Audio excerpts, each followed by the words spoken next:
I'm Unnikrishnan. I would like to greet all of you. Today, I will be taking BPSC 133.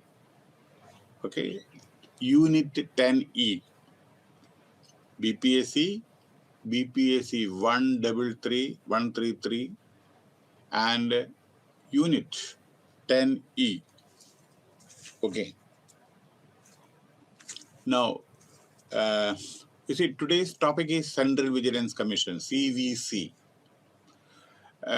നിങ്ങൾക്ക് എല്ലാവർക്കും അറിയാവുന്നതാണ്, central ഗവൺമെന്റിന്റെ അനവധി സ്ഥാപനങ്ങളുണ്ട്. റെയിൽവേസ്, ഒരുപടി post and telegraph, various central government department, customs, central excise, എല്ലാം, airport, അതേമാതിരിയുള്ള government, central ഗവൺമെന്റിന്റെ investment, central government കേട്ടോ, സ്റ്റേറ്റിന്റെ അല്ല, സെൻട്രൽ ഗവൺമെന്റിന്റെ CVC സെൻട്രൽ ഗവൺമെന്റിന്റെ ഇതിലാണ്. അപ്പോൾ അത് പല വിധത്തിലുള്ള ഇൻവെസ്റ്റ്മെന്റ് സെൻട്രൽ ഗവൺമെന്റിന്റെ സ്ഥാപനങ്ങളുണ്ട് നമ്മുടെ ഇന്ത്യയിൽ. അതായത് വളരെയധികം അനവധി ലബോറട്ടറീസ് ഉണ്ട്. Central government laboratory, Indian space research organisation, atomic energy, ഇതേപോലെയുള്ള എത്രയോ കോടി ഇൻവെസ്റ്റ് ചെയ്ത സ്ഥാപനങ്ങൾ ഇന്ത്യയിലുണ്ട്. റെയിൽവേ അടക്കം നിങ്ങൾക്ക് അറിയാലോ, നമ്മുടെ one of the biggest in the world. Even മനസ്സിലായില്ലേ നമ്മുടെ ഇന്ത്യൻ റെയിൽവേസ്, അതിലൊക്കെ എത്ര ഇൻവെസ്റ്റ്മെന്റ് എന്നറിയാലോ. അപ്പൊ ഇതില് ചില സമയത്ത് ചിലപ്പോൾ ഇൻസ്പെക്ഷൻ ആവശ്യമാണല്ലോ. അതായത് പല കറപ്ഷനില്. കാരണം എന്താണെന്ന് വെച്ചാൽ സെൻട്രൽ ഗവൺമെന്റ് മണി എന്ന് പറഞ്ഞാൽ ടാക്സ് പേയേഴ്സിന്റെ മണിയാണ്. അപ്പൊ അതുകൊണ്ട് ഇതിന്റെ വിജിലൻസ് ആസ്പെക്ട് നോക്കാൻ വേണ്ടിയിട്ട് സെൻട്രൽ ഗവൺമെന്റ് സ്ഥാപിച്ച ഒരു സ്ഥാപനമാണ് central vigilance commission. Okay, so ഇതിന്റെ ഇൻട്രൊഡക്ഷൻ ഇതാണ്. സെൻട്രൽ വിജിലൻസ് കമ്മീഷൻ, CVC, അതായത് ഇൻവെസ്റ്റിഗേറ്റിംഗ് ദ കറപ്ഷൻ ഓർ എന്തെങ്കിലും അതേമാതിരിയുള്ള misappropriation of funds, public sector undertaking. മറക്കരുത്, ഇന്ത്യയിൽ കുറെ 310 മീതെ സെൻട്രൽ പബ്ലിക് സെക്ടർ അണ്ടർടേക്കിംഗ് ഉണ്ട്. അതിൻ്റെയും അതൊക്കെ സെൻട്രൽ ഗവൺമെന്റ് ഇൻവെസ്റ്റ്മെന്റ് ആണ്. Airport, railways, central excise, government എത്രയോ ലബോറട്ടറീസ് സ്ഥാപനങ്ങളൊക്കെ ഉണ്ടല്ലോ.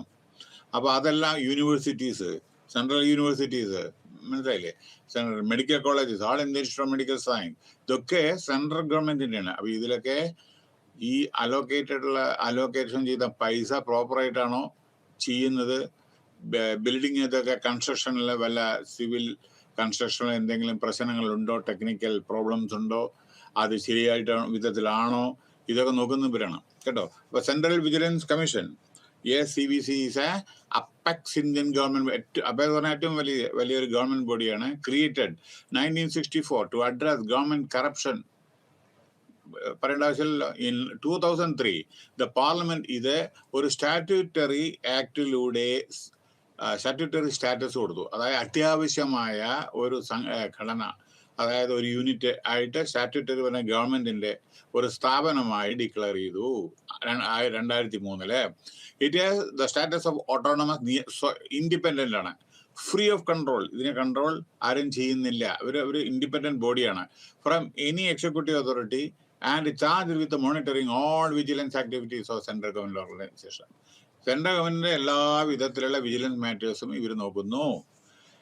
പിന്നെ ഇതിന്റെ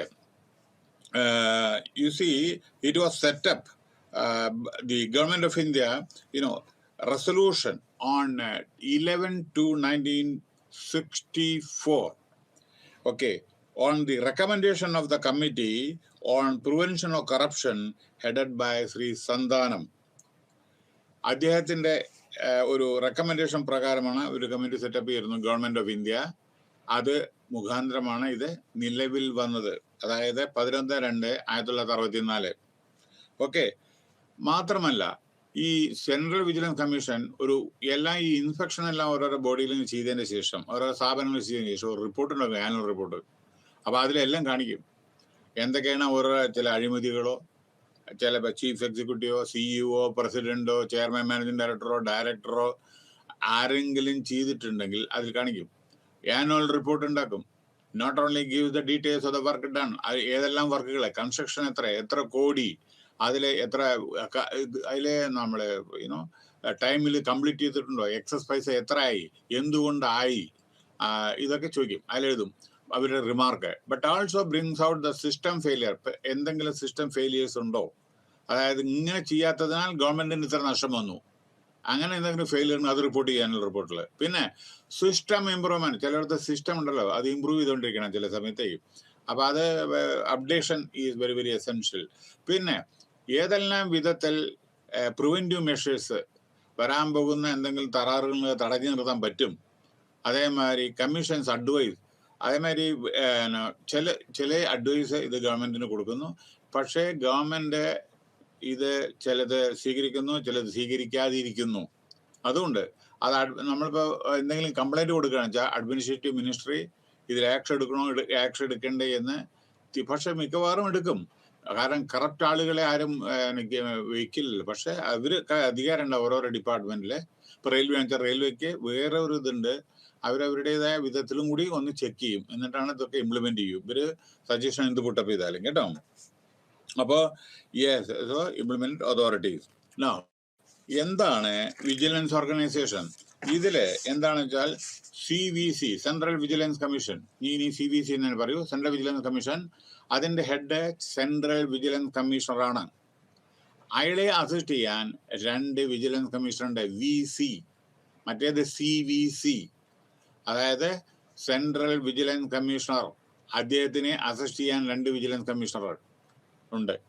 CVC അവർക്ക് സെപ്പറേറ്റ് അവരുടേതായ ഓഫീസുണ്ട്.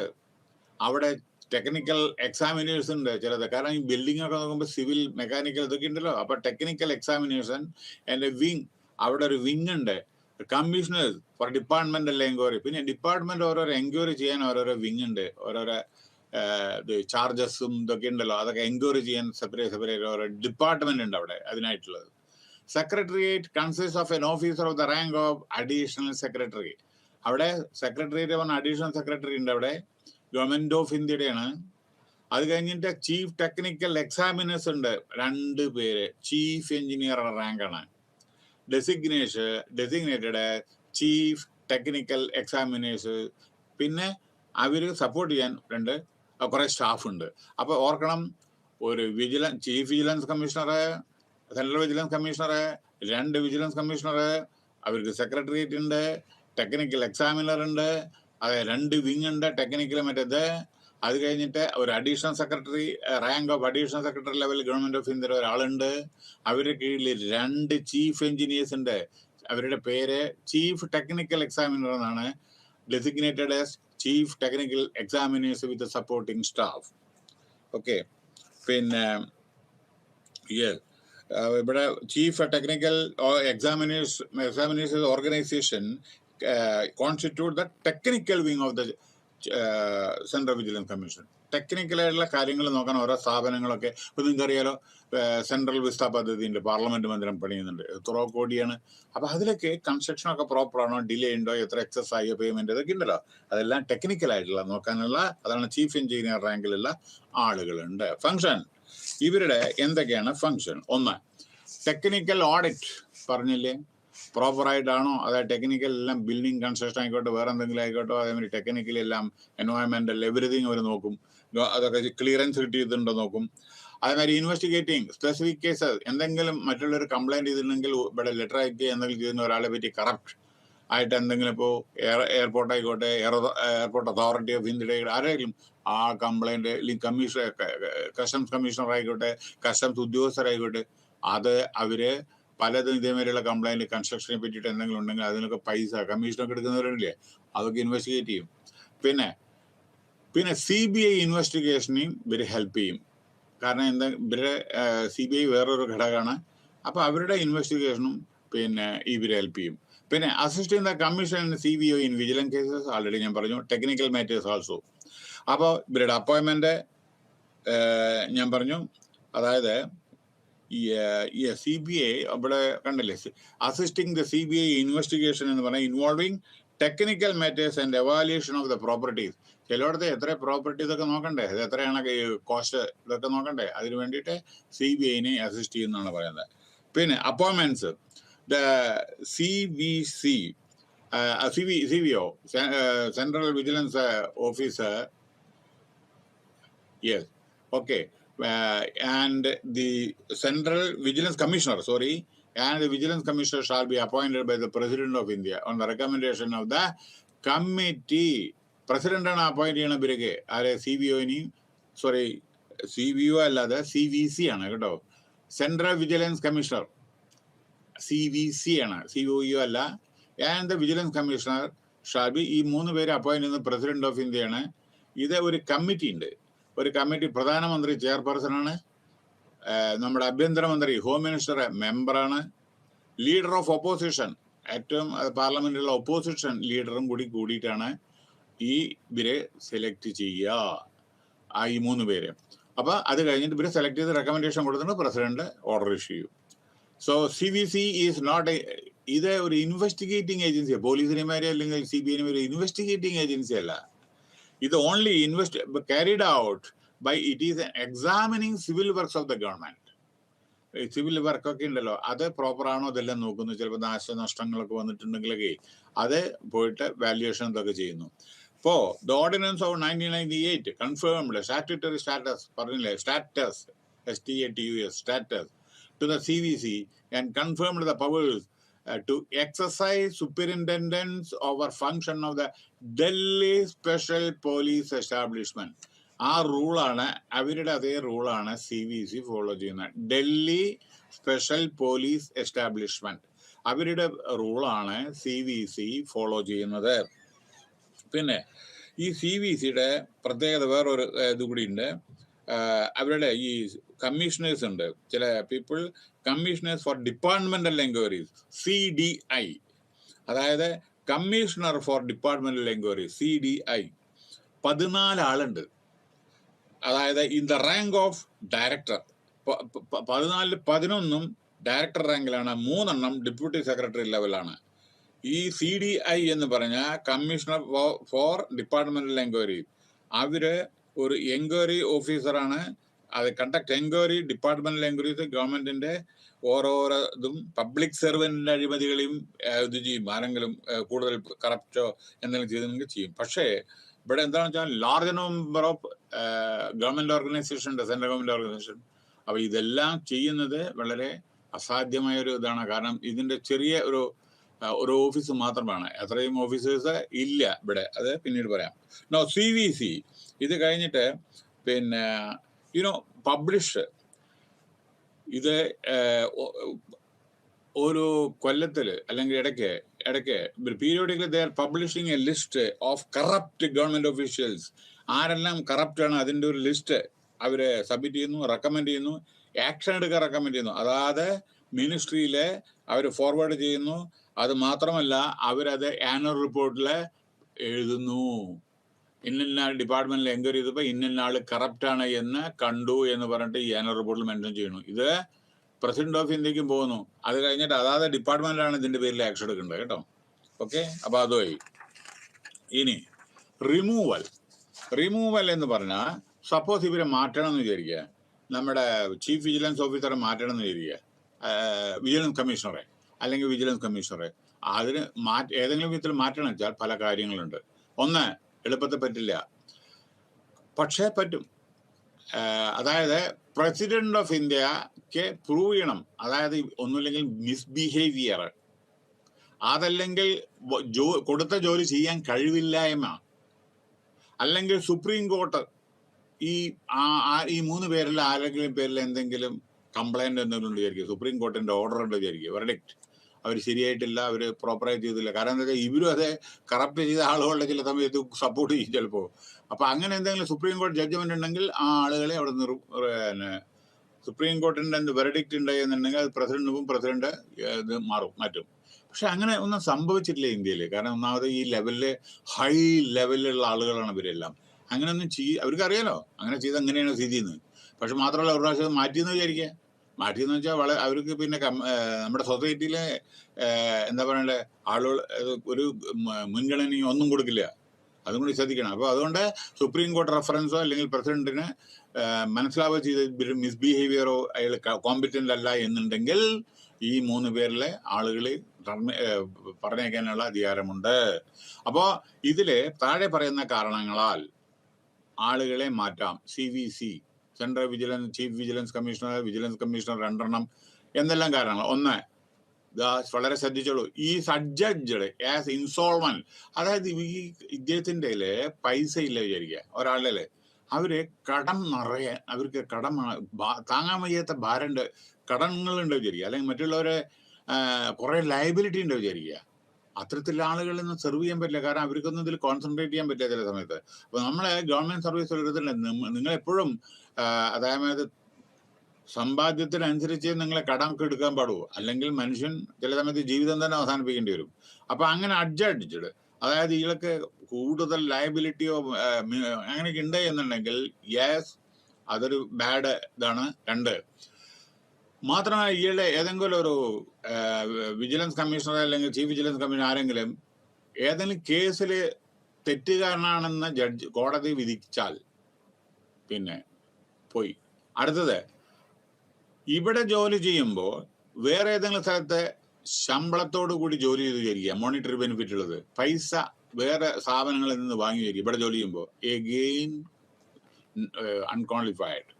ദെൻ നെക്സ്റ്റ്, പിന്നെ അയാളുടെ ശാരീരിക സ്ഥിതി, മൈൻഡ്, അതായത് ഇൻഫോർമേറ്റീവ് പറഞ്ഞ ബലഹീനത, മനസ്സിലായോ?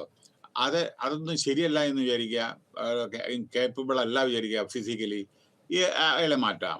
പിന്നെ വേറൊരു കാര്യം, has acquired financial or other interest, അവർക്ക് വേറെ എന്തെങ്കിലും ഇൻട്രസ്റ്റ് ഉണ്ട്, അല്ലെങ്കിൽ മകളുടെ പേരില്, മകളുടെ കുട്ടിയുടെ പേരില്, ഫാദറിന്റെ പേരിലൊക്കെ സ്വത്ത് accumulation has likely to affect prejudicially, മുൻവിധി ഹിസ് ഫങ്ഷൻ ആസ്, അതായത് സ്വത്ത് അക്യുമുലേഷൻ ഇതൊക്കെ ഉണ്ട് എന്നുണ്ടെങ്കിൽ മാറ്റാം. ഓക്കെ, ഇത് ആണ് റിമൂവല്. ഇനി ഇവിടെ ഒരു കാര്യം എന്താണെന്ന് വെച്ചാൽ, ഇവർക്ക് ഇപ്പൊ ജോലി ചെയ്യാൻ ചില ലിമിറ്റേഷൻ ഉണ്ട്. ഒന്ന്, ഇതൊരു അഡ്വൈസറി ബോഡി മാത്രമാണ്. ഇറ്റ് ഡസ് നോട്ട്, അതായത് advisory body central government department central government department ഇവരുടെ അഡ്വൈസ് സ്വീകരിക്കാതിരിക്കാം, മനസ്സിലായോ? അപ്പോ മേനോട്ട് ചില സമയത്ത് അവർ സ്വീകരിക്കില്ല ചില റെക്കമെൻഡേഷൻ ഒന്നും. So it does not have adequate resources to cater to the number of complaint that it receive. ഒരുപാട് കംപ്ലൈന്റ് കൊല്ലത്തില്, മാസത്തില് വന്നുകൊണ്ടേയിരിക്കും ത്രൂ ഔട്ട് ഇന്ത്യന്ന്. അതെല്ലാം സോൾവ് ചെയ്യാനുള്ള നമ്മുടെ കോടതികളിൽ കിടക്കുന്ന കേസിൽ അതേമാതിരിയാണ്. ഇത് അത്രയധികം കേസുകൾ അതിനുള്ള സ്റ്റാഫില്ല ഇവരുടെ. അടുത്ത്, it cannot it's on direct, CBI direction കൊടുക്കാൻ ഇവർക്ക് പറ്റില്ല. അത് CBIയുടെ പവർ ഇവർക്കില്ല. ഇവർ ഇൻവെസ്റ്റിഗേറ്റിംഗ് ഏജൻസി അല്ല, എൻക്വയറി മാത്രമേ നടത്തൂ ഏതെങ്കിലും ഒരു ഓഫീസറുടെ പേരിൽ. പിന്നെ it does not have powers to register, criminal case register ചെയ്യാനും ഇവർക്ക് അധികാരമില്ല. ഇപ്പോൾ പോലീസിനോ CBIക്കോ IBക്കോ EDക്കോ അതേമാതിരിയുള്ള ഇതൊന്നും ഇവർക്കില്ല. It has supervisory power over CBI. അതായത് CBIയുടെ എന്തെങ്കിലും ഇൻവോൾവ്മെന്റ് ഉണ്ടെങ്കിലും ഇവർക്ക് റെക്കമെൻഡ് ചെയ്യുക, അതിൽ എന്തെങ്കിലും ആളുകൾ കറപ്ഷൻ എന്ന് വെച്ചാൽ. അവർ it does not have the power to call, CBI ഒരു ഫയൽ മേടിക്കാനുള്ള അധികാരം ഇവർക്കില്ല, മനസ്സിലായില്ലേ? CBIയുടെ ഒക്കെ അതേമാതിരി ഒരു സൂപ്പർവൈസറി ഇതുണ്ട്, പക്ഷേ they cannot call any file from the CBI. Appointment to CVC are indirectly under the control of central government. ഇവിടെ ഒരു കാര്യം പറയാനുള്ളത്, നമ്മുടെ സെൻട്രൽ ഗവൺമെന്റിന്റെ കീഴിലാണ് വരുന്നത്. കാരണം എങ്കിലും ഓർമ്മിക്കണം, ഇവരുടെ അപ്പോയിന്റ്മെന്റില് നമ്മുടെ ഒപ്പോസിഷൻ ലീഡറും ഒരു കമ്മിറ്റി മെമ്പറാണ്. പക്ഷെ എങ്കിലും മെജോറിറ്റി ഡിസിഷൻ ആണല്ലോ നോക്കുക. അപ്പൊ from the above it seems that CVC is not as an independent and yes autonomous institution as a. അപ്പൊ അതുകൊണ്ട് നമ്മൾ ഇതിൽ നിന്ന് എന്താ മനസ്സിലാവണമെന്ന് വെച്ചാൽ, നമ്മൾ വിചാരിച്ച മാതിരി ഇതൊരു ഇൻഡിപെൻഡന്റ് ഓട്ടോണമസ് ബോഡി അല്ല. കാരണം പൂർണ്ണ അധികാരം ചില സമയത്ത് ഇല്ല. റെക്കമെൻഡേഷൻ ചിലപ്പോൾ സ്വീകരിക്കും, ചിലപ്പോൾ സ്വീകരിക്കാതിരിക്കും. ഓക്കെ, അടുത്ത് ഇനീഷ്യേറ്റീവ്സ്. അടുത്തത് ഇനീഷ്യേറ്റീവ്സ്. ഈ ഇനീഷ്യേറ്റീവ് എന്ന് പറഞ്ഞാൽ എന്താണ് നോക്കിക്കോളൂ.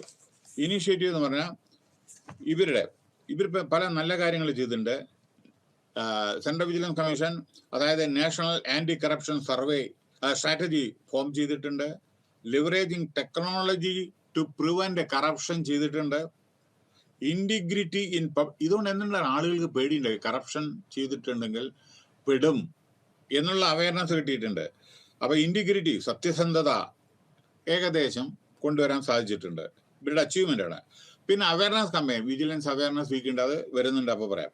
പിന്നെ പ്രൊവിഷൻ ഫോർ വിസിൽ ബ്ലോവേഴ്സ്, അതായത് ഇതിൽ എന്തെങ്കിലും തെറ്റ് ആരെങ്കിലും എന്ത് ചെയ്തിട്ടുണ്ടെങ്കിൽ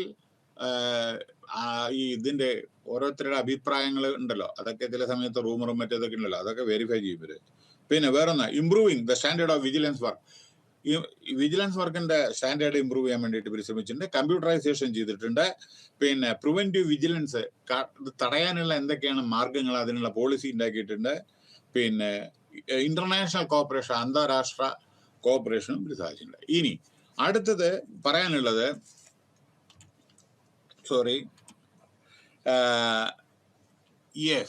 വിജിലൻസ് അവയർനെസ് വീക്ക്. അതായത് ഒരു കൊല്ലത്തില് ഒക്ടോബർ മാസത്തില് അവസാനം സർദാർ വല്ലഭായ് പട്ടേൽ അദ്ദേഹത്തിന്റെ ബർത്ത്ഡേ ദിവസം, അദ്ദേഹം വളരെയധികം സത്യസന്ധനായ ഒരു മനുഷ്യനാണ്, നമ്മുടെ ഹോം മിനിസ്റ്റർ പണ്ടത്തെ. അപ്പോ അദ്ദേഹം ഓർമ്മയ്ക്കായി ഒരു വിജിലൻസ് എല്ലാ സെൻട്രൽ ഗവൺമെന്റ് ഓഫീസിലും, reserve bank of India, income tax officer, customs, railway, എല്ലായിടത്തും വിജിലൻസ് അവയർനെസ് വീക്ക് ആചരിക്കണം, നിർബന്ധമാണ്. അതായത് ഒക്ടോബർ മാസം അവസാനം, ചിലപ്പോൾ 30-ാം തീയതി ആയിരിക്കും. അപ്പോൾ അതെന്ന് വെച്ചാൽ ഓർമ്മ പുതുക്കുക. തെറ്റുകൾ കണ്ടാൽ കുടുങ്ങും. കാരണം എന്താ വെച്ചാൽ ഓർമ്മിക്കണേ, കറപ്ഷൻ ചാർജ് എന്തെങ്കിലും വന്നിട്ടുണ്ടെങ്കിൽ നമ്മൾ സർവീസിന് റിട്ടയർ ചെയ്താൽ പോലും നമുക്ക് പേയ്മെന്റ് കിട്ടില്ല, അവിടെ കിടക്കും ഇത് ക്ലിയർ ചെയ്യുന്നത് വരെ. അപ്പൊ ഇതിന്റെ അവയർനെസ് എല്ലാ സെൻട്രൽ ഗവൺമെന്റ് ഓഫീസിലും ഈ ഒക്ടോബർ മാസത്തിൽ ആഘോഷിക്കും. അവയർനെസ് പറഞ്ഞാൽ എല്ലാവരും ഓർമ്മിപ്പിക്കുക. കാരണം സർദാർ വല്ലഭായ് പട്ടേൽ കാരണം വളരെയധികം ഇന്റഗ്രിറ്റി, ഹോണസ്റ്റിയുള്ള ഒരാളുടെ അയാളുടെ ബർത്ത്ഡേ ദിവസം. So the CVC inform all the department and organisations to undertake activities relevant to the theme. അതായത് അപ്പൊ CVC, സെൻട്രൽ വിജിലൻസ് കമ്മീഷൻ, ഇതില് ഓരോ അവർക്ക് എല്ലാവരോടും പറയുന്നു, മനസ്സിലാക്കുന്നു. ഓരോ ഡിപ്പാർട്ട്മെന്റിന് സർക്കുലർ അയക്കുന്നു, പല ആക്ടിവിറ്റീസ് ചെയ്യാൻ വേണ്ടി പറയുന്നു. അതേമാതിരി പബ്ലിക്കിനോടും സിറ്റിസനോടും വളരെയധികം കെയർഫുൾ ആവാൻ വേണ്ടിയിട്ടും പറയുന്നു. Okay, yes.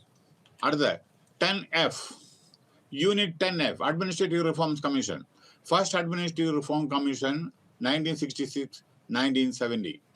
അതായത് അഡ്മിനിസ്ട്രേറ്റീവ് നമ്മുടെ ഓരോരുത്തര് എന്തെല്ലാം റിഫോംസ്, അതായത് ARC,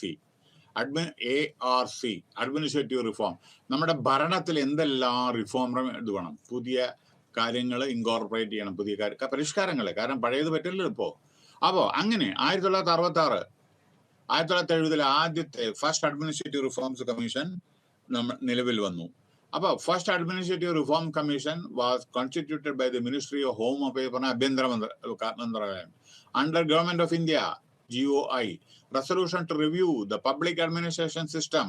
അതായത് നമ്മുടെ നിലവിലുള്ള പബ്ലിക് അഡ്മിനിസ്ട്രേഷൻ എങ്ങനെയാണോ അതിനെ റിവ്യൂ ചെയ്തു. അതിന്റെ ചെയർമാൻ നമ്മുടെ മൊറാർജി ദേശായി, നമ്മുടെ പണ്ടത്തെ പ്രധാനമന്ത്രി, and later on by Shri K. Hanumanthaiya ആയിരുന്നു. ഓക്കെ, ആ മൊറാർജി ദേശായിയുടെ കീഴിലെ ചെയർമാൻ അങ്ങനെ അഡ്മിനിസ്ട്രേറ്റീവ് റിഫോംസിൽ പുതിയ അതിനെ റീസ്ട്രക്ചർ ചെയ്യാൻ വേണ്ടിയിട്ടൊക്കെ, മനസ്സിലായി. ആദ്യം മൊറാർജി ദേശായിരുന്നു, പിന്നെ ഹനുമന്തയ്യ. അപ്പൊ എന്തായിരുന്നു ഇവർക്ക് ഇത് കൊടുക്കുന്നത്, ചില ചാർജ് കൊടുത്തിരുന്നു. The first administrative reform commission was mandated are supposed to consider the need of highest standard of efficiency. വളരെയധികം നല്ല കഴിവ് ഓരോരുത്തരിൽ നിന്ന് കിട്ടാൻ എന്തെല്ലാം സാധിക്കും. ആൻഡ് ഇന്റഗ്രിറ്റി, സത്യസന്ധത പബ്ലിക് സർവീസിൽ. സോ യെസ് ടു ജനങ്ങളോട് ഉള്ള കടപ്പാട്. Enable them to achieve social and economic goals of the development. അങ്ങനെ മുമ്പ് എന്തുണ്ട്, പിന്നെ നമ്മുടെ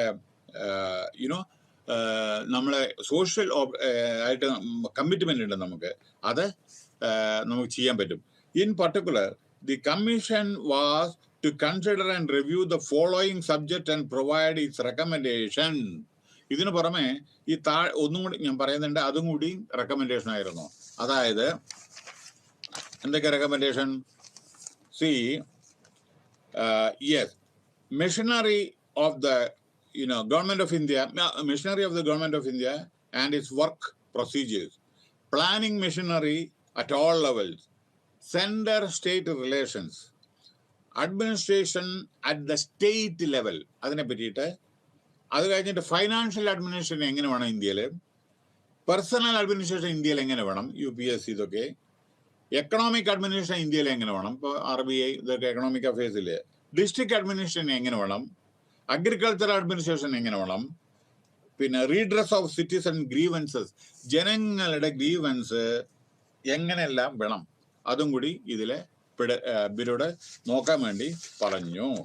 ഇനി പക്ഷേ ചില കാര്യങ്ങളെ ഇതിൽ നിന്ന് ഒഴിവാക്കി.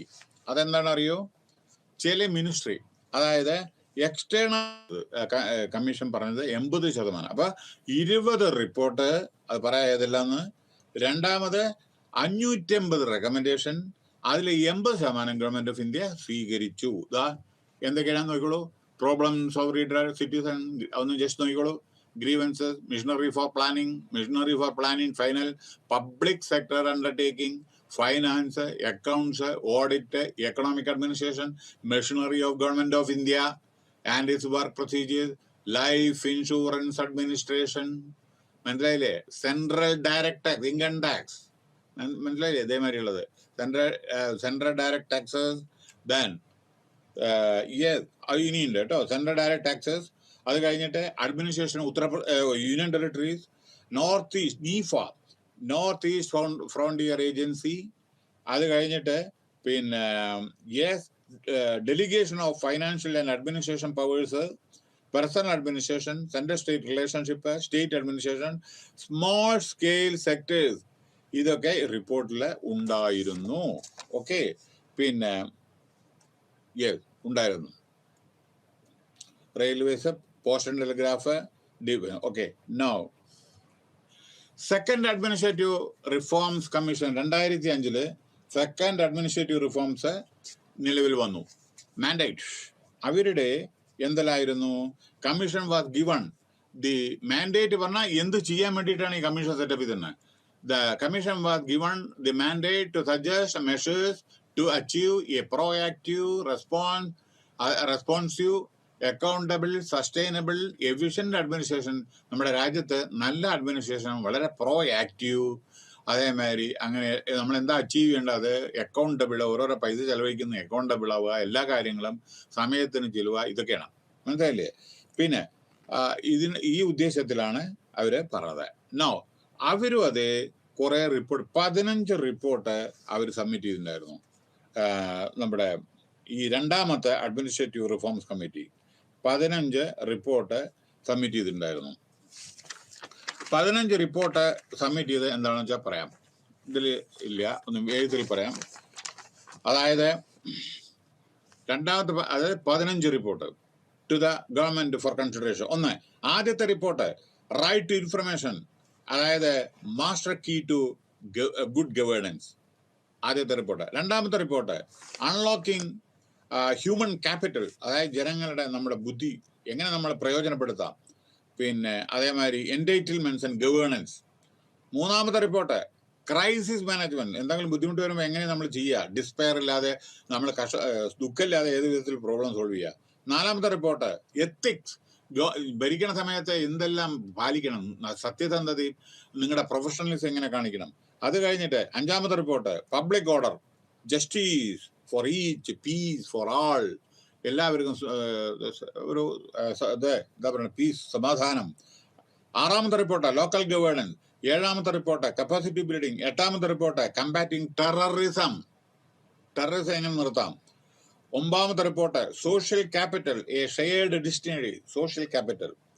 പിന്നെ അടുത്തത്, ഇതൊക്കെ ഓരോ റിപ്പോർട്ടാണ്, ഒരു ബുക്കാണ്. അടുത്ത report 10th report refurbishing the personnel administration, അതായത് പേഴ്സണൽ അഡ്മിനിസ്ട്രേഷൻ എങ്ങനെ ചെയ്യേണ്ടതെന്ന്.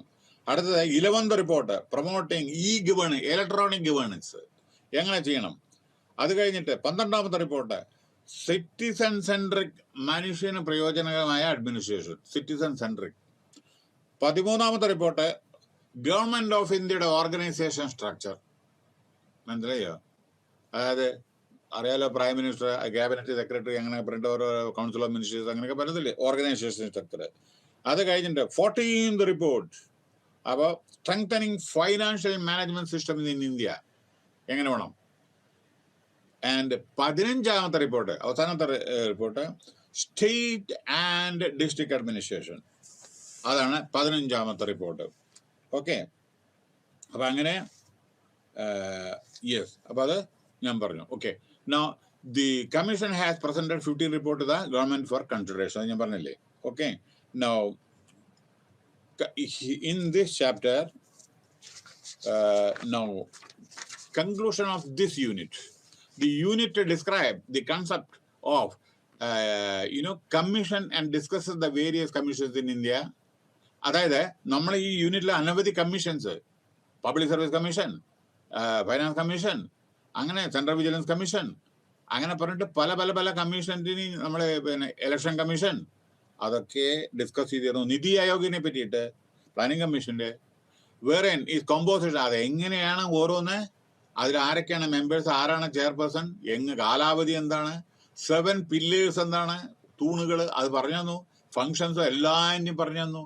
സെക്കൻഡ് കമ്മീഷൻ ഇത് UPSC എല്ലാം, and other 4 commissions, election commission, finance commission, chief vigilance commission, administrative reforms commission. Undoubtedly these commission are autonomous. എല്ലാം ഓട്ടോണമസ് ആണ്, സ്വയം ഒരു independent ആയിട്ട് പ്രവർത്തിക്കുന്നതാണ്, നമ്മുടെ ഓരോരോ പർപ്പസിന് വേണ്ടിയിട്ടാണ്. in their working, yet there is a need to impress upon their അപ്പോൾ രാഷ്ട്രീയമായുള്ള യാതൊരു ഇടപെടാതെ അതിൻ്റെ സ്വയം കഴിവ് ഓരോ രീതിയിൽ, ഓരോ റിലവൻ്റ് ഏരിയയിലെ പ്രദർശിപ്പിക്കാനുള്ള സാഹചര്യം അവർക്ക് ഒരുക്കി കൊടുക്കണം.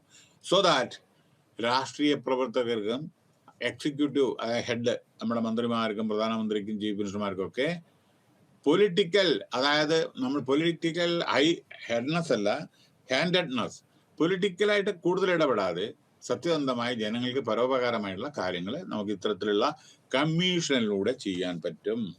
Okay, yes. അടുത്ത ബ്ലോക്ക് 5, ബ്ലോക്ക് 5. ഓക്കെ, ബ്ലോക്ക് 5 വരുന്നത് നമ്മുടെ യൂണിറ്റ് 11 ആണ്. യൂണിറ്റ് 11 ഇതിലെ concept and rule of civil society, ഇതാണ് ഇതിൽ പറയുന്നത്. എന്താണ് സിവിൽ സൊസൈറ്റി പറഞ്ഞ ഇന്ത്യയിൽ? സിവിൽ സൊസൈറ്റി നോക്കൂ, ഇതിനെ അത് പറയാം പിന്നീട്. റോൾ ഓഫ് സിവിൽ സൊസൈറ്റി, ഈ സിവിൽ സൊസൈറ്റി എന്ന് പറഞ്ഞാൽ ഈ സമൂഹത്തിന്റെ റോൾ എന്താണ്? എന്താണ് ഇന്ത്യത്തെ civil society?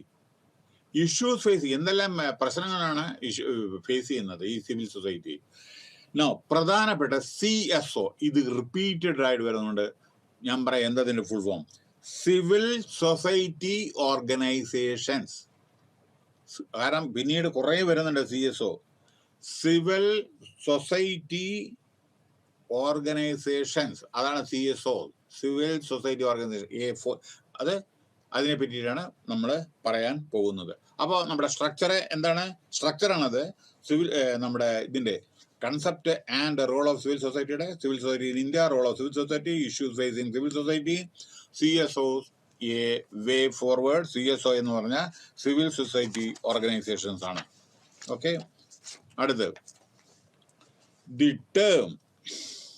Okay, civil society can be traced back to the works of classical Greek and Roman philosophers like Aristotle and Cicero. നമ്മുടെ പണ്ടത്തെ ഗ്രീക്ക് റോമൻ ഫിലോസഫേഴ്സ് ആണ് Aristotle and സിസറോ. Okay, and Aristotle is credited with the first usage of the term, which at that period of time was taken as synonymous, പര്യായമായ, to political institution, has developed completely opposite meaning in today's discourse and is referred to as an autonomous body distinct from the state. ചിലപ്പോൾ autonomous ആയിട്ട് അതൊരു പ്രത്യേക തരത്തിലുള്ള ചില bodies ആണ്. അതെന്താ ഇപ്പോൾ NGOs ഒക്കെ ഉണ്ടല്ലോ, അതേമാതിരി അതിനെപ്പറ്റി, അതൊക്കെ NGOs ഒക്കെ സൊസൈറ്റിക്ക് വേണ്ടിയല്ലേ ചെയ്യുന്നത്, നോൺ ഗവൺമെന്റൽ ഓർഗനൈസേഷൻ അല്ലേ? അപ്പോൾ അതൊരു ഓട്ടോണമസ് ആയിട്ടും രജിസ്റ്റേർഡ് ഓർഗനൈസേഷൻ, അതിനെ പറ്റിയിട്ടൊക്കെയാണ് പറയാൻ പോകുന്നത് കേട്ടോ. അപ്പോൾ 1990 NGOs, okay, non-governmental organizations have emerged as an important force working to democratize the decision-making process. ഇവർ വളരെയധികം നമ്മുടെ ഇന്ത്യയുടെ സൊസൈറ്റിക്ക് വളരെയധികം ഉപകാരം ചെയ്തിട്ടുണ്ട്. നോക്കൂ, ചില നമ്മുടെ ചാരിറ്റിയുടെ സോറി എന്താ പറയുക, നമ്മുടെ സേവനം ചെയ്യുന്ന ചില കാര്യങ്ങളുണ്ട്. നിങ്ങള് ട്രസ്റ്റ് ടാറ്റ ട്രസ്റ്റ് എന്താ അവർ ചെയ്യുന്നത്? പഠിക്കാൻ ആഗ്രഹിക്കുന്ന ആളുകൾക്ക് വിദേശ പര്യടനത്തിന് ഇതിനുള്ള ലോൺ കൊടുക്കുക. അത് കഴിഞ്ഞിട്ട് തിരിച്ച് ജോലി, അവിടെ എല്ലാം വിദേശ പഠനം കഴിഞ്ഞിട്ട് വിദ്യാഭ്യാസം കഴിഞ്ഞിട്ട് ജോലിയൊക്കെ ആയിരുന്നെങ്കിൽ അത് തിരിച്ചടയ്ക്കുക. അങ്ങനെയുള്ള ചില ചാരിറ്റി, ഇതൊക്കെ ഈ സിവിൽ സൊസൈറ്റിയുടെ ഭാഗമാണ്. അതേമാതിരി നിങ്ങൾക്കറിയാലോ, അനവധി മെഡിക്കൽ സെന്റേഴ്സ് കോർപ്പറേറ്റ് ഇതില് നമ്മുടെ സ്റ്റാർട്ട് ചെയ്തിട്ടുണ്ട്. ടാറ്റ മെമ്മോറിയൽ ഹോസ്പിറ്റൽ ഇന്ത്യയിലെ ഏറ്റവും വലിയ ക്യാൻസർ റിസർച്ച് സെന്ററാണ്. ടാറ്റയുടെ ട്രസ്റ്റിലാണ് അത് പോകുന്നത്. അങ്ങനെ അനവധി ടാറ്റയുടെ മാത്രമല്ല, എത്രയോ ഉണ്ട് ഇന്ത്യയിൽ, അത് വരുന്നുണ്ട് ഓരോന്ന് കേട്ടോ. അപ്പൊ ഇത് NGOs has emerged 1990 as an important force working in democracy, ജനങ്ങളുടെ ഉപകാരത്തിന് വേണ്ടി, ഡെമോക്രസിക്ക് വേണ്ടി. വേറൊരു കാര്യം നോക്കൂ, നമ്മുടെ യുദ്ധത്തിന് ശേഷം ശവങ്ങള് ഇപ്പൊ യുക്രൈനിലൊക്കെ നോക്കൂ, ഇങ്ങനെ മണ്ണിൽ കിടക്കുന്ന റോഡിലൊക്കെ അല്ലേ, ആരാണ്? Red cross. ലോകത്തിലെ UNO ആയിക്കോട്ടെ, മറ്റുള്ള റെഡ് ക്രോസ് വന്നിട്ടാണ് ഇതിനൊക്കെ പെറുക്കിയെടുക്കുന്നതും സാമൂഹ്യ സേവനം ചെയ്യുന്നതും, വെള്ളം കൊടുക്കുന്നു, അങ്ങനെ ഇഞ്ചേർഡായ ആൾക്ക് മെഡിസിൻ കൊടുക്കുന്നു, ഡോക്ടറെ അടുത്ത് ഹോസ്പിറ്റലിൽ കൊണ്ടുപോകുന്നു. ഇത്തരത്തിലുള്ള ഇതൊക്കെ അവരൊന്നും ഇല്ലെങ്കിൽ എങ്ങനെയാണ് നമ്മുടെ സൊസൈറ്റി എന്താ? ഇതൊക്കെയാണ് ഡെമോക്രസി. ഇപ്പൊ നോക്കൂ, നമ്മുടെ ഇവിടെ you take the example of natural calamity, ഭൂകമ്പം, വെള്ളപ്പൊക്കം, എല്ലാം ഗവൺമെന്റ് ആണോ കാര്യം ചെയ്യുന്നത്? ജനങ്ങളല്ലേ പലതും ചെയ്യുന്നത്. പല ആളുകൾ ഫുഡ് കളക്ട് ചെയ്തിട്ട് ഫുഡ് ഇല്ലാത്തവർക്ക് ഫുഡ് കൊടുക്കുന്നു, ഹെലികോപ്റ്ററിലേക്ക് ഫുഡ് പാക്കറ്റ് ഇത് ചെയ്യുന്നു. ഇതാരെങ്കിലും ഗവൺമെന്റ് പറഞ്ഞിട്ടാണോ? അല്ലല്ലോ. സ്വയം ഓരോരോ സേവ, അതായത് പലരും ജനങ്ങളുടെ നന്മയ്ക്ക് വേണ്ടി ചെയ്യുന്നുണ്ട്. അതാണ് നമ്മുടെ ഡെമോക്രസി. ഉള്ളവൻ ഇല്ലാത്തവന് കൊടുക്കുക, എല്ലാവർക്കും ഈക്വൽ. ഇത് മനുഷ്യന് എല്ലാവർക്കും ജീവിക്കാനുള്ള അധികാരമുണ്ട്. അങ്ങനെ അതാണ്, അതിനെ പറ്റിയിട്ടാണ് ഇത് പറയുന്നത്. ഓക്കെ, അപ്പോ decision making process protect human right. ഓരോരുത്തർക്ക് ഹ്യൂമൻ റൈറ്റ് ഉണ്ട്, ജീവിക്കാനുള്ള അവകാശമുണ്ട്, അത് പ്രൊട്ടക്ട് ചെയ്യുക. പിന്നെ അത് ഡെമോക്രാറ്റിക് റൈറ്റ് ആണ്. ടു പ്രൊവൈഡ് എസെൻഷ്യൽ സർവീസ് നമ്മൾ പ്രൊവൈഡ് ചെയ്യണം.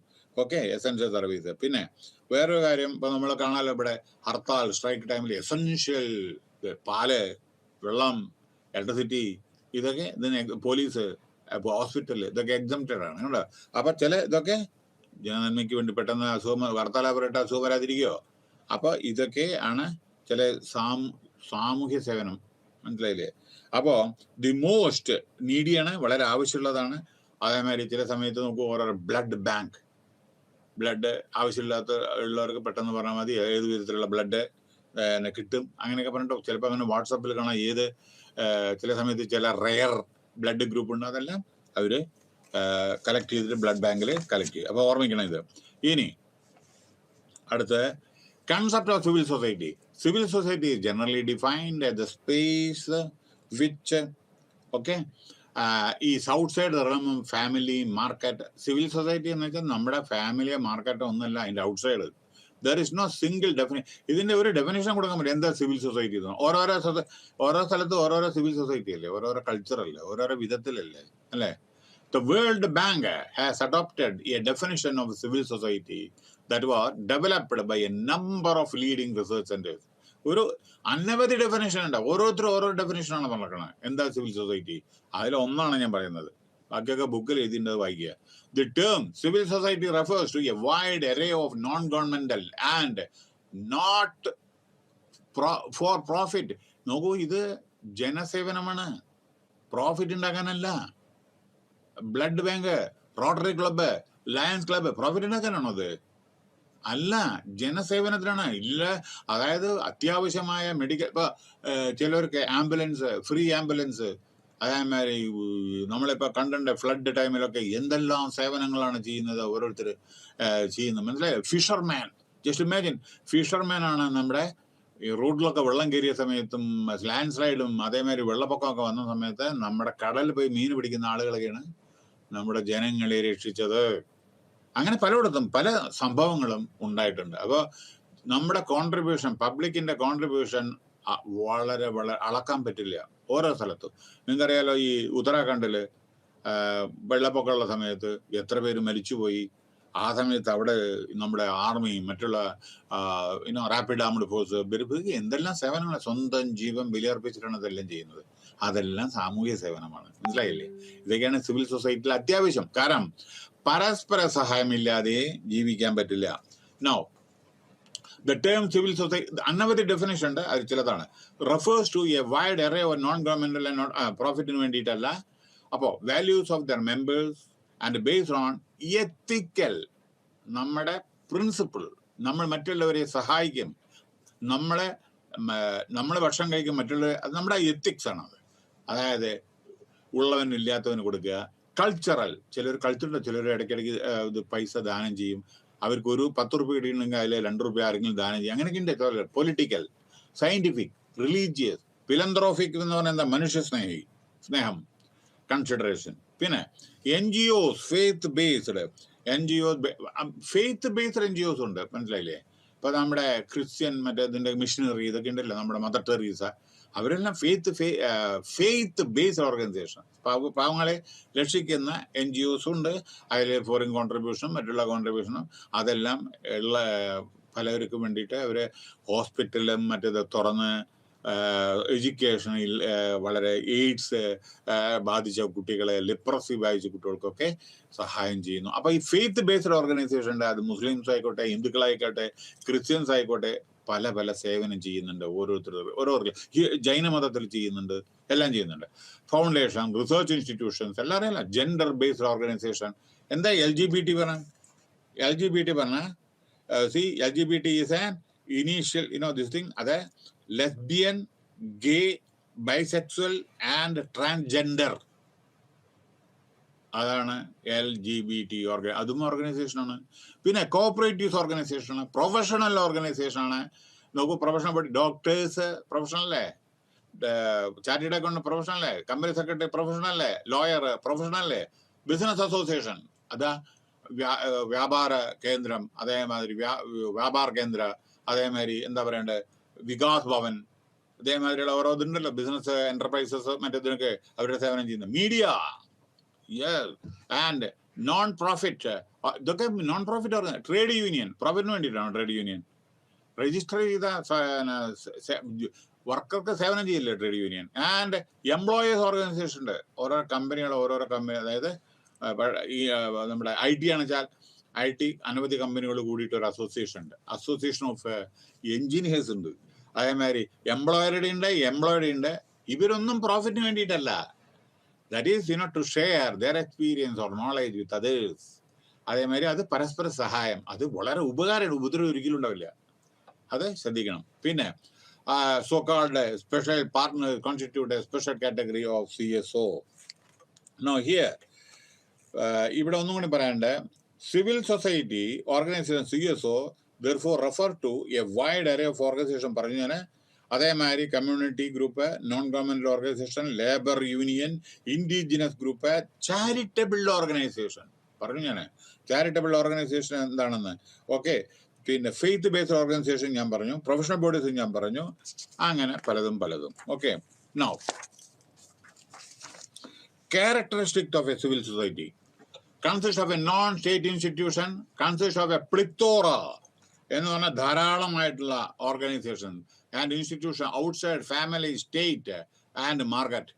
അതായത് ഇത് ആണ്. പിന്നെ ഓർഗനൈസ്ഡ് സൊസൈറ്റി ഉണ്ട്, നല്ല ഓർഗനൈസ്ഡ് സൊസൈറ്റി ഉണ്ട്, വളരെ നല്ല പിന്നെ വോളണ്ടറി സൊസൈറ്റി ഉണ്ട്.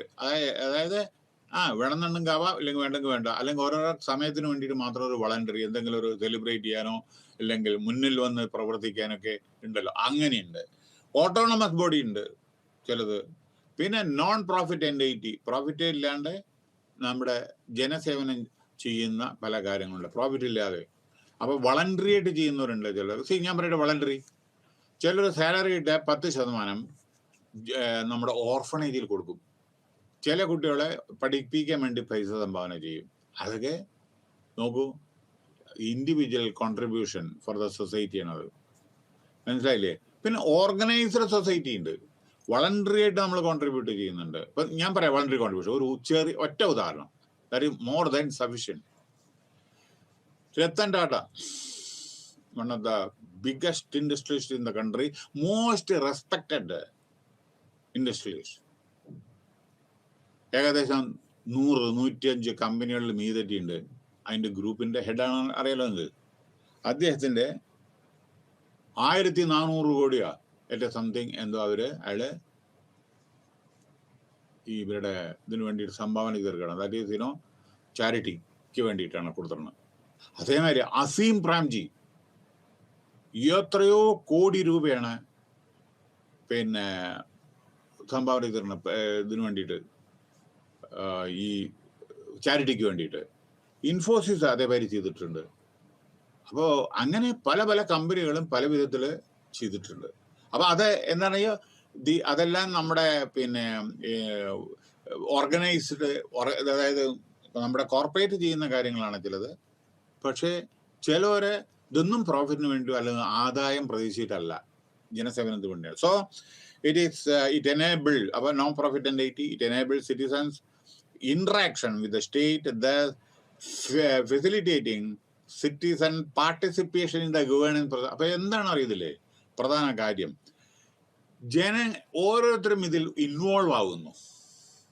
വളണ്ടറി ആയിക്കോട്ടെ, ഓട്ടോണമസ് ബോഡി ആയിക്കോട്ടെ, നോൺ പ്രോഫിറ്റ് എൻറ്റിറ്റി ആയിക്കോട്ടെ, ഓർഗനൈസ് സൊസൈറ്റി ആയിക്കോട്ടെ, ഏത് ഇൻസ്റ്റിറ്റ്യൂഷൻ ആയിക്കോട്ടെ, സ്റ്റേറ്റിൻ്റെ ആയിക്കോട്ടെ, എല്ലാ ജനങ്ങളും പാർട്ടിസിപ്പേറ്റ് ചെയ്യുന്നു. കാര്യം മനസ്സിലായോ? അതാണ് ഡെമോക്രസി. ഡെമോക്രസിയിലെ ഇവിടെ എല്ലാം പാർട്ടിസിപ്പേഷൻ ഉണ്ടെങ്കിൽ ഫ്ലറിഷ് ആവും. അവർക്ക് ജനങ്ങൾക്കറിയാം എന്താണ് വേണ്ടത്. അപ്പോൾ നമ്മുടെ ഇപ്പോൾ കോവിഡ് വന്ന സമയത്ത് എന്തെല്ലാം പ്രശ്നങ്ങളുണ്ടായി, നമ്മൾ അതിന് എന്തെല്ലാം കരുതലെടുത്തു ഗവൺമെൻറ്റൊക്കെ. ജനങ്ങൾ എന്തെല്ലാം സേവനം ചെയ്തു, എത്ര പേര് മരിച്ചു.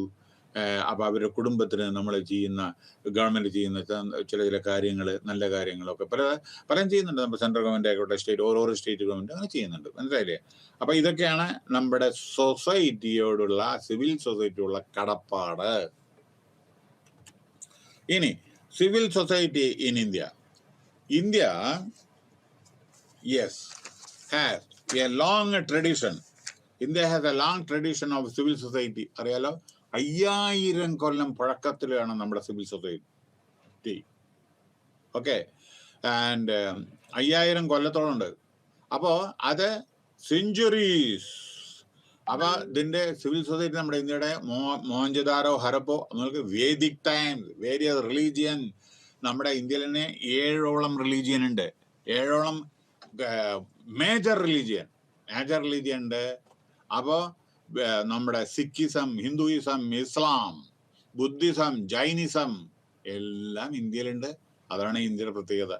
എല്ലാ മതങ്ങളും പരസ്പര ഇതിൽ വളരെ നല്ല സാഹോദര്യം, ബ്രദർഹുഡ് അതേമാതിരി ജീവിക്കുന്നു. അതാണ് നമ്മുടെ ഇന്ത്യ മഹത്തായ. ഇന്ത്യ മാതിരി ഒരു രാജ്യം ലോകത്തിലില്ല. ഇത്രയധികം ഡൈവേഴ്സിറ്റി, ഇത്രയധികം മതം, ഇത്രയധികം കാസ്റ്റ്, ഇത്രയധികം അങ്ങനെ ഓരോരോ കാര്യങ്ങളുണ്ടല്ലോ.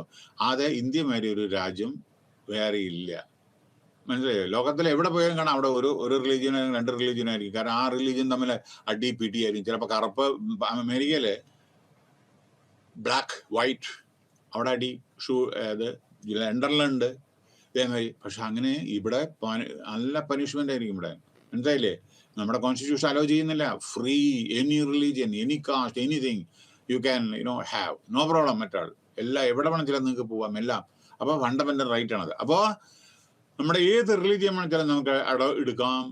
ഓരോരോ മതത്തിനും അതിൻ്റെതായ പ്രത്യേകതയുണ്ട്. അതിൽ വിശ്വസിക്കുന്ന ആളുകൾ ഹിന്ദുയിസം ആണെച്ചാൽ അതിൽ, സിഖിസം ആണെച്ചാൽ നിങ്ങൾക്കറിയാലോ എന്തൊക്കെയാണെന്ന്. അവരുടെ ടർബൻ ആയിക്കോട്ടെ, മറ്റേ കൃപാൻ ആയിക്കോട്ടെ, എല്ലാം അവരുടെ ഇതാണ്. അതിലെല്ലാം വിശ്വസിക്കണം, നമ്മളെല്ലാം സപ്പോർട്ട് ചെയ്യണം. അവരുടെ അതാണ്. പിന്നെ ഇസ്ലാമിൻ്റെ നിങ്ങൾക്കറിയാം, ബുദ്ധിസത്തിൻ്റെ അറിയാം നിങ്ങൾക്ക്. അവർ വളരെ സമാധാനപ്രിയരാണ് അവരെല്ലാം. ജൈനിസം അവരും ഇതേമാതിരിയാണ്. വളരെ ഓരോരോ ഇതിന് അവരുടെ സിദ്ധാന്തമാണ്. പക്ഷേ ദൈവം ഒന്നാണ്. പക്ഷെ അതിൻ്റെ ഓരോരോ ഇതിൻ്റെ വിശ്വാസത്തിൽ അങ്ങോട്ടും ഇങ്ങോട്ടും കുറച്ച് ഉള്ളൂ. അപ്പോൾ എല്ലാം ഇന്ത്യയിലാണ്. എല്ലാ ഇതിലും നമ്മുടെ ഇവരൊക്കെ അടങ്ങിയിട്ടുണ്ട്. അതാണ് ഇന്ത്യയുടെ ബ്യൂട്ടി. സോ ഒരു കാര്യം കൂടി പറയട്ടെ. അതായത് നമുക്ക് എന്തെങ്കിലും ഒരു അപകടം വന്നു വെച്ചാൽ, നമ്മൾ ഒരു ഹോസ്പിറ്റലിൽ പോയിട്ടുണ്ടെങ്കിൽ ബ്ലഡ് തരുന്നുണ്ട്, ബ്ലഡ് ബാങ്ക്. നിങ്ങൾക്കറിയാം ഇതിപ്പോൾ ആരുടെയാണ്? ഹിന്ദു മതത്തിൻ്റെ ആണോ, സിഖുകാരൻ്റെ ആണോ, മുസ്ലിമിൻ്റെ ആണോ, അല്ലെങ്കിൽ വേറെ ക്രിസ്ത്യൻ്റെ ആണോ നിങ്ങൾക്ക് അറിയാമോ? ഇല്ലല്ലോ. ആ ബ്ലഡ്, സൂട്ടബിൾ ബ്ലഡ് നിങ്ങൾക്ക് വേണമല്ലോ ഗ്രൂപ്പ്. അതൊന്നും മനസ്സിലാക്കാം. അതായത് വി ആർ ഇന്ത്യൻസ്. ഇവിടെ നമുക്കതൊന്നും ഇതല്ല. കാരണം എത്രയോ എത്രയോ എത്രയോ ഇവിടെ ഉദാഹരണങ്ങളുണ്ട്. നമ്മൾ മറ്റുള്ളവരെ ഏതെല്ലാം വിധത്തിൽ നമ്മൾ അംഗീകരിച്ചിട്ടുണ്ട് എന്നും അവരുടെ സേവനം അങ്ങോട്ടും ഇങ്ങോട്ടും പരസ്പര സേവനം, അതാണ് ഇന്ത്യയുടെ സ്പെഷ്യാലിറ്റി.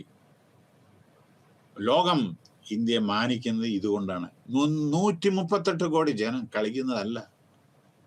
138 കോടി ജനം. അമേരിക്കയിൽ പോലും 30 കോടി എത്തിയിട്ടില്ല.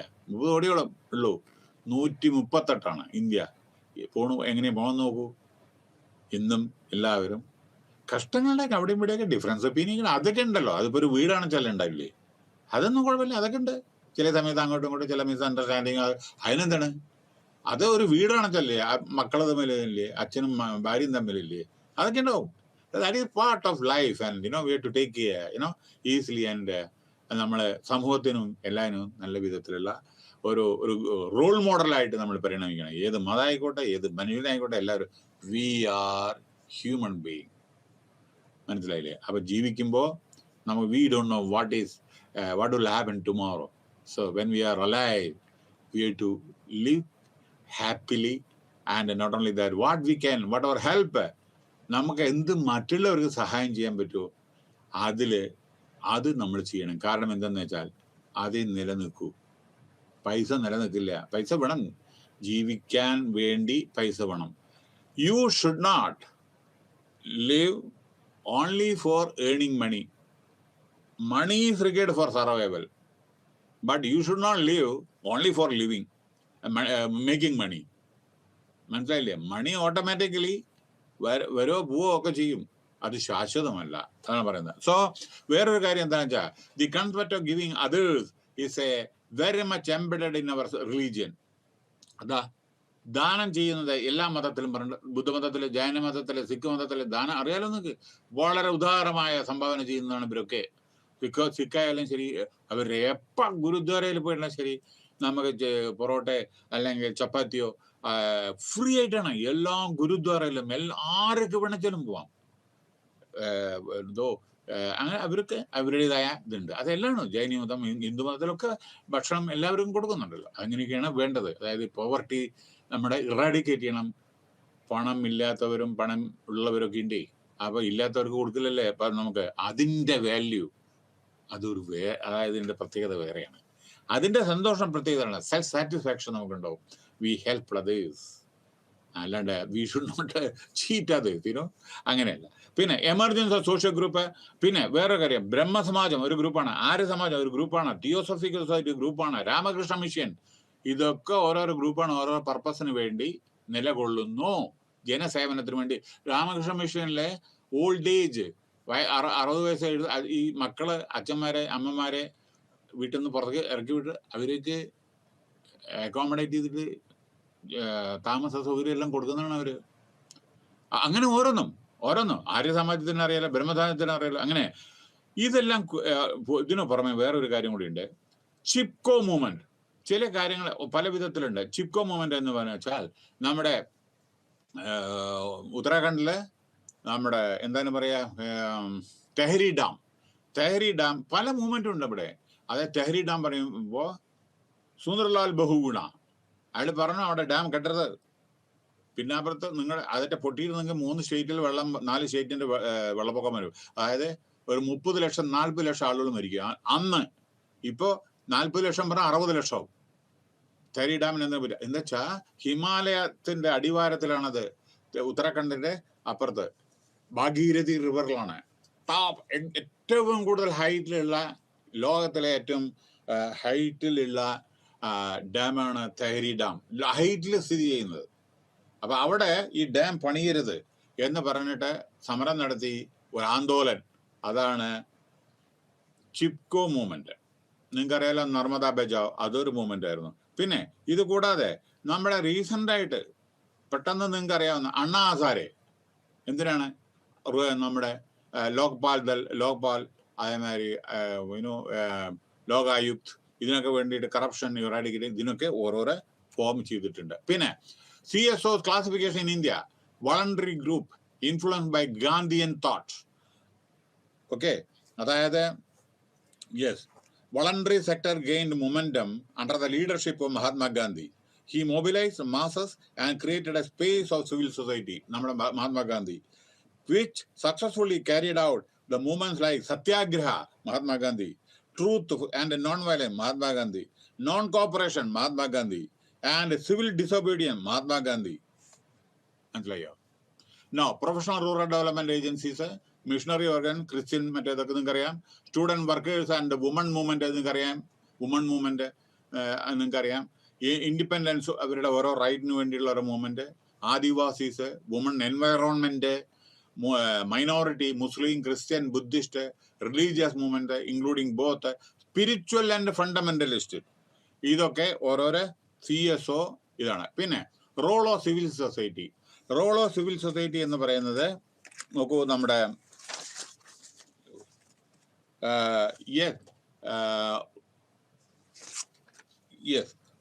ഇതെന്താണെന്ന് വെച്ചാൽ in the areas of poverty alleviation, poverty ഇല്ലാതാക്കാൻ വേണ്ടി പോളിസി, നല്ല നല്ല പോളിസി ഉണ്ടാക്കുക.